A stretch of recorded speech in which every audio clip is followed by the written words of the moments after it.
ఇక సైనికులు ఒక సైనికుడిని చెవిని నరికేస్తాడు. అప్పుడు యేసుక్రీస్తు వారు అంటారు పేతుడిని, నేను కోరుకుంటే 12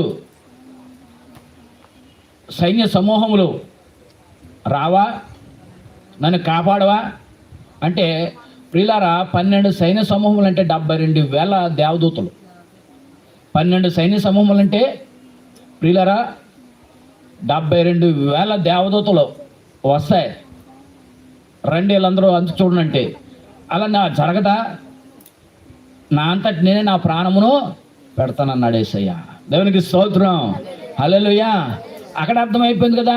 ఆ తిడుతున్నప్పుడు పేతురుని తిట్టాడు. అలాగని నేను కాపాడబడాలి అంటే ఇంతమంది వచ్చి నన్ను నిలబెడతా ఉంటే 72,000 సైన్యాలు ఒక్క దోతే ప్రియులారా, ఒక్క దోతే 18,000 మందిని చంపేసింది పాత నిబంధన గ్రంథంలో. ఒక్క దోతకి అంత శక్తి ఉందంటే 72,000 దూతలు చూడండి.